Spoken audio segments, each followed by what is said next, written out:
Bryan London, Texas A&M Aggies coming up on Thursday. Coach just said you're not going to be nervous at all. It won't even shake you. Do you agree? Think you're pretty confident? Yeah, I feel confident. I'm ready. It's just been a long off season. Like Coach said, I'm just ready to play someone new, play someone fresh, get a lot of family and friends coming to the game, and yeah, I'm just excited for it. Ready to hit someone else besides some Bobcats. Huh? Definitely. You know, this might be the biggest game you've played in collegiately as far as like the crowd. Pretty big crowd. Have you ever played in front of an audience like that before, a crowd like that? Nah. I think the large crowd I played in since I've been here was when we played Arkansas. But I went to a small school, so I played in like maybe 75 people, on Fridays. So it's gonna be the biggest for sure, but I'm ready for it. Do you think you took anything from that Arkansas game? That it's a little bit of a big crowd there. Have you learned a little bit, translated it over? Yeah. Fortunately for me, I'm different from Tyler in the fact that on defense, like they're not gonna be screaming while their offense is on the field. So the noise for defense is kind of like overrated, I guess, because there's not gonna be much. So for me, it's not gonna be a problem. I tend to tune that out anyway, and just focus on what I need to focus on. You guys have gone through the mock week. You did it last week and did it this week. It's kind of a shortened week, but do you feel like the team is still going to be well prepared like it would a Saturday, or is it still kind of a little different? If it were like maybe in the middle of the season, it would be a little different, but we've had since like fall camp, to focus on our first opponent, so we're more than prepared. We're just ready to go show it now. We talk a lot about this linebacking crew and what a strong unit is. Well, tell us about some of the guys besides you and Nick Daniels. We talk a lot about y'all too. Tell us about some of the other linebackers in that locker room. We got Binky, Coleman, Malik Ali. They play Mike and Will too. They're gonna see the field. There's not really drop off when those two get in the game behind me and Nick.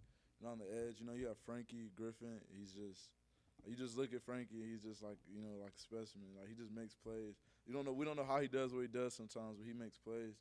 And then you have Gavin and Cliff, and they're just like ball players, like playmakers, and they just execute. So we're good, all four linebacker positions. A lot of experience on this defense. You're going up against a pretty good opponent, Kellen Mond at quarterback. What can you tell us about the Aggies' offense? They're just really solid. If you look at like their offense, there's no glaring weakness. They have a good O-line. The receivers are really good. They have a quarterback who's played in big games, and he's done it. Running back has made plays. Like Coach said, they lost some key pieces, but they're obviously a top 25 team for a reason. They have good players. We got Tyler Vitton here too. You guys are both kind of San Antonio kids. Is there a little bit of a bond there? Kind of being. I know you're not from close enough though. We're gonna count it for the sake of this question. TV. That's my guy. QB1. Yeah, so there's a connection for sure.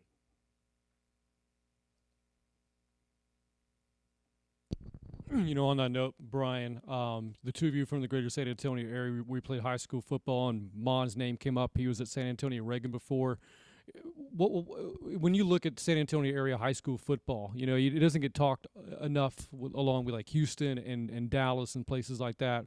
How would you describe football down south in San Antonio? It's big. There's a lot of good players that go overlooked. Now there's being more light shine on the city, but there's good players like T-Vid, Kellen Mond. They played at like big schools, so I always had to read about those guys.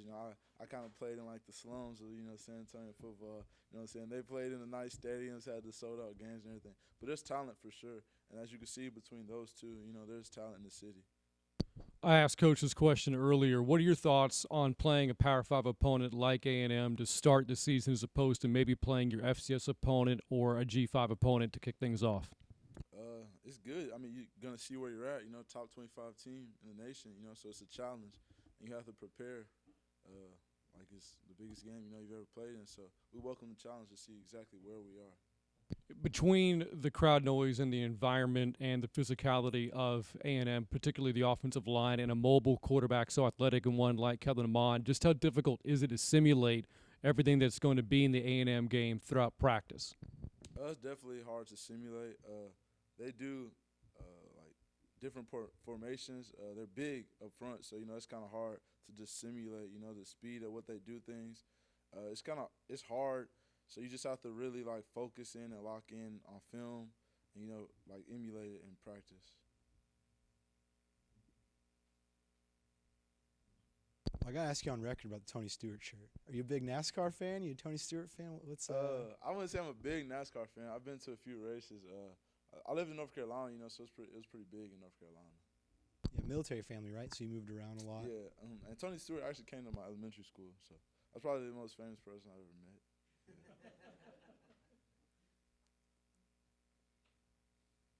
So, Bryan, this is going to be your last first game of college football. What are you wanting to get out of it? That's a good question. I want to get just out of it like a win, first and foremost, a win. Yeah, I think that's it, just a win. Yeah.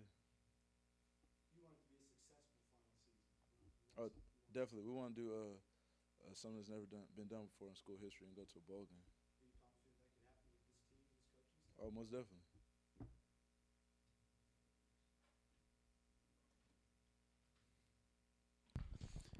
Obviously, just on record, like Power Five schools just recruit higher ranked players and whatnot, and we think that you're one of the best linebackers in our own conference and maybe in like the group of 5 schools. What are you looking at? Of course, playing really good Power 5 school here, like showing the next level of scouts. What kind of like talents do you want them to know that you have? I could do it against 5 stars, 2 stars, no stars. It doesn't matter. Whoever you line up in front of me, I can play against anybody.